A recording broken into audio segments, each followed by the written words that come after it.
Hey everybody, Jimmy and Ryan back here, Joint Ops and Atlas Wealth, What's up, back guys? talking real estate, life insurance, money, Wall Street, whatever we want to talk about. Today we're actually going to talk about Rich Dad's Prophecy. And I read this book probably 4 or 5 years ago and instantly stopped investing in my qualified plan. Everybody thought I was crazy, and I may or may not have been crazy, but we're going to go through the concept real quick here. Okay, cool. So, and I did the same thing, Jimmy. I mean, I remember for me, I grew up in a very traditional home. And I joke with my dad about this, but on my 16-year-old birthday, my birthday present was a contribution to a Roth IRA. Every year after that, not only for my birthday, but for Christmas as well, my contribution was to a Roth IRA. And so I knew about saving, and the only place I knew to save was to put it into qualified plans and hope for the market, hope for the best. I remember 2008. I mean, because that's really was a huge paradigm shift for me. I was working, I was saving like a beast at the time, and I was putting as much money as I could into my 401k because I didn't really like my job, but I felt if I save more and the market gives me the magical 12%, everything's going to work out. How Um, old were you at that point? I was 25 when I got going, so 25, and 2008 happened for me 3 years into my working career. And I remember, here was the thing that, it really hit me hard, right? I lost about 60% of what I'd saved up to that point because for me, I chose You the know, not riskiest what you saved, investments. what you speculated. That's a good way to put it, what I'd speculated. And I didn't like my job. You and I have talked a lot about what my career was before I started doing this because I was in the same industry you were, and I didn't like what I was doing. And for the first time, I realized I didn't have any control over the outcome. And my financial plan was based on hope. And the scary thing that really made me realize that all of my coworkers, they were older than I was, but several of them were in their late 50s, some of them in their 60s, and their same plan was the exact same plan I was using, just fast forward at, 30 years, but now their retirement was destroyed. And I remember watching and talking to these guys, and their lives were crushed over something that they never controlled to begin with. And then for you, those of you watching, me and Ryan were both in medical sales Yeah. for Fortune 500 companies. And I kind of had the same feeling. I was looking at all the elder salesmen and just looking at it, just I cannot do this for 30 years. No way. Yeah. Tough industry, man. So, And if the qualified plan was such a great idea, it's just like, why are these guys still working? yeah. Yeah, no, you got it, man. You got it. And here's to Rich Dad's Prophecy. We're gonna come back. We'll talk a little bit and put up some graphs on that. The first book I read when I decided to make a shift on how I was doing my finances was Rich Dad Poor Dad. That had such a monumental impact on me. For the first time, I realized everything that I had been doing up to that point was completely wrong. And if I wanted different results, it's not that I had to do what everyone else was doing, just do it better. I had to do something completely different. And I think that's really the dichotomy that we see in so many people today. The people who are truly financially independent or successful, it's not that they're doing 401ks and market-based investing better than everyone else. It's that they're doing the exact opposite as everyone else. So I think Jimmy, you shot me this article, or maybe it was Brad. Someone sent this article over, and this is kind of what we're gonna go and talk to a little bit, and then we'll bring it back around to real estate and Rich Dad. Rich Dad's prophecy was basically the market's gonna crash and burn, and you should read his book. I mean, his book is really good. I had the privilege of being on a cruise this spring with Robert Kiyosaki.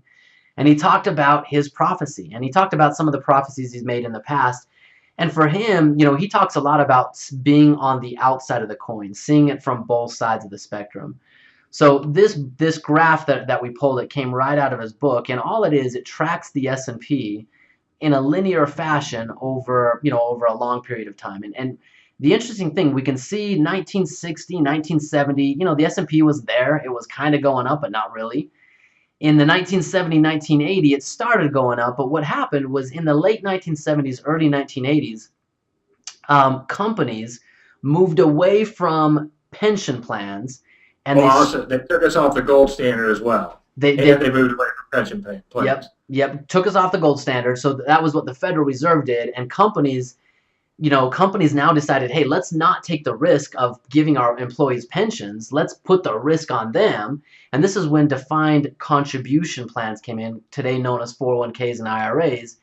And man, boom, the market just went silly crazy. It went straight up. And I think a lot of people felt like you just can't lose in the markets, right? And this was before my time, before I ever got involved in the market. But there was that sentiment that, man, you put money in, your money's going to go up by 10 to 12% every single year. And all you really have to do is go to work, put money in a 401k, and you're good to go. But in 2000, something changed, right? In fact, 2000, the market took a pretty big hit because all of those companies, the tech companies primarily that were revved up on speculation, that had no earnings, that had no real value, that whole speculative market came crumbling down. The market kind of rebounded and launched back up, and we all know what happened in 2008 when the whole mortgage industry and the whole financial sector primarily crashed down, and now it's back up, right? And so it's been a roller coaster for the last 15, 16 years. It's literally been up and down, up and down. In fact, just for the sake of this discussion, let's put up one other graph I think I have here. This kind of brings it into clarity. So if we look at the S&P 500 over the last 15 years, here's kind of the crazy thing, right? The S&P 500 beginning in 2000, man, we lost 50% of your asset value during that time. We then had a complete rebound, and from 2000 up to 2008, everyone gained back what they'd lost in the beginning. But then 2008 came along and wiped out 40, 50% of a person's portfolio, and people are now just getting back to kind of a break even. 2013, 2014, 2015, back to break even. But it's not really a break even because you still lost 8 years of time, 8 years of opportunity cost, waiting to try to get so-called even. You got it. And there's the crazy thing. If we adjust that for inflation, the annual return, if we take into consideration the losses, has been about 2%. But adjusted for inflation, people are literally losing money. People have lost money and value for 15 years straight now. Okay, and so with Kiyosaki, he's saying 2016 the market will crash, and the timing to me is irrelevant. But what makes Kiyosaki different is the reason this crash is going to happen. And the reason is, what is it with a qualified plan when you have to start selling? 70 and a half? 70 and a half, yeah, required minimum distributions. So 2016 is the first year that the baby boomers are 70 and a half. Yep. And the reason he predicts there's going to be a crash is because the government, once again, this government idea of forced savings and forced investment, there's an unintended consequence. When you force people to sell, generally you have to force people to buy. If you can't force people to buy, prices are going to drop quickly. And so in 2016, that's what's going on. For the first time, the government is forcing these baby boomers to sell their stock, and there's not necessarily someone else there to buy it. Yeah, that's the scary thing. You got it. And this kind of goes back to the trend, or not goes back, but it relates to the trend of Social Security. To when baby boomers first entered the workforce, there were something like 40 workers to every one person taking Social Security. Today, there are less than 3 people for every one worker taking Social Security. And these 3 people working, these are the people that have to buy the stocks that you mentioned the baby boomers have to sell off in order to keep this bubble inflated and going. And here's the problem. These people aren't buying stocks. Yeah, they're not buying. So here's what Rich Dad Poor Dad says, or Kiyosaki says. He says that, man, that he thinks that this market is going to go, boom, straight down and level off back to the 1980 platform. And who knows? But he says, man, whether it goes up, goes down, or stays flat, you need to have a plan B, and you need to see things for what they really are. So this is kind of gives you some of the facts behind that trend. Can you go back 1 second? Yep. I just want to get a quick dig on Social Security real quick. So back in the day, there was 40 people paying into the Ponzi scheme to make one person happy. And now there's only 3 people paying into that Ponzi scheme to make the one person happy. Oh, and that third person also isn't buying the garbage stocks that the person benefiting from the Ponzi scheme needs to sell. Yeah. So you can go on. Sorry. That's good, That makes me feel better. And you know what we should do? We should, if you can, maybe we can include this, or we'll create a landing page or something like this. We wrote a book called 0% Retirement. And in this 0% retirement, we talk about the Ponzi of Social Security, and we talk about why it is doomed to fail. I mean, the government even tells us it's going to fail. So there are so many issues here, so many issues that we can go into. Send me that link, and I'll link everybody to that at the end of this. Okay, cool. I'll send that over to you. But here's an article that kind of brings some facts to this, and this was written by, let's see, who is this by? Do we have an author here on here? Oh, we'll send this title out. But it's why the market is going to crash, and it's what you just said. You know, they go through a couple things here and talk about market fundamentals. But beginning in 2013, more money is now coming out of the market than is going into the market. And where that's going to really be amplified is in, beginning now, as all the baby boomers are literally forced to take money out of their qualified plans. Otherwise, they're going to be hit with a massive tax penalty. So they have to start taking money out, which means they have to start selling. And here, I thought this was really interesting. The Wall Street, pundits here are saying, hey, here's the big issue. Large money managers will be forced to cut fees. They're going to have to offer different products and consolidate operations. It changes the whole dynamic of their business, right? And who cares? That's the crazy thing. These managers are charging us massive money, and they're all concerned about money being sold. So their solution is, hey, yes, we have to sell it, but what if we can roll it into another stock or another mutual fund? And so this article goes kind of long, but what it really says is, it says by the year 2030, they're estimating $40 billion will come out between the years 2019 and 2030. $40 billion will come out of the market that will not be replenished. So Rich Dad's prophecy, where's the market going? Up, down, sideways? Are you ready for it? Right? Mm-hmm. So Jimmy, I think this kind of comes back to what you do. What you do, which is pretty awesome. We call this, we have two. Well, it's also clear that millennials are not buying. Yes. They're not going to be, I guess when the central planners originally created these plans and were going to force people to sell, I guess they assumed the younger people would buy those stocks. And there's plenty of data coming out that millennials are just not investing in the stock market. Yeah, and a lot of it has to do with inflation, man. I mean, the real cost of living has gone up, but wages haven't come up, stayed current with that. Yeah. I mean, people are making less, scrimping by, not saving as much, going into debt. They're still carrying around the arbitrage of student loan debt. I mean, there are so many reasons behind that, but you're right. At the end of the day, but they're looking at their parents and seeing, wait a minute, my parents aren't retiring earlier, and millennials think they should retire by 30. So, I mean, they know a qualified plan is not the way to go. All right. Well, you bring up a really interesting point. How do we retire by 30 if that's what we want to do? You've done something pretty powerful with your life over the last couple of years, and you've done it not by investing really well in 401ks. You've done it by doing what? The exact opposite, right? Cash flow, baby. Cash flow. So here's what we teach people, and this is how we want to bring real estate into it. It's not about doing what everyone else is doing, but doing it better. It's about looking at investments completely different. No matter what investment you're in, you want to look at it first under the lens of what we call the core four. And the core four is you want to evaluate your investments based on the level of control you have, the rate of return that you can make, the risk that you can eliminate or decrease, and the tax that you can minimize.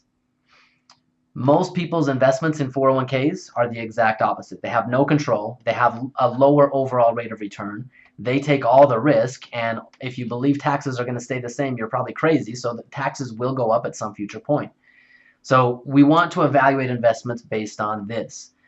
How do we do this? Well, there is one asset that above and beyond anything else that allows us to earn a higher rate of return by taking less risk when we know what we're doing, and that's real estate. And the thing that we like about real estate... Well, technically whole life insurance as well. Whole life insurance as well. You got it. So I'd say there's two things. And business as well. There's a few different things that do this. Real estate, and we can put whole life insurance when it's set up the right way.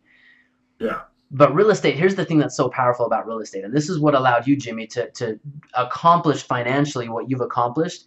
That it takes most people 30, 40 years to maybe scratch the surface of it. You did it in a very short time frame because you're buying assets where you make money in multiple ways, right? You buy a piece of property, and over time, the value of that property goes up. It appreciates. Oh, yeah. I don't really care. You don't care. That's the icing on the cake, right? And most people, when they buy stocks, this is the only way they make money, is if the stock appreciates. They can sell it at a higher value than when they bought it, then they make money. But they don't control it, and we don't control the appreciation of real estate. But nonetheless, if you hold property over a long period of time, it's likely going to go up. It's going to ebb and flow. But really what you're buying for is you're buying for cash flow, right? Yep. The government gives you an incentive to buy real estate through the tax code. They allow you to take multiple deductions and only pay taxes on what's left over. And last but not least, you get to use leverage. You get to buy a property that costs $100,000 and put in a fraction of your own money and get all of these benefits.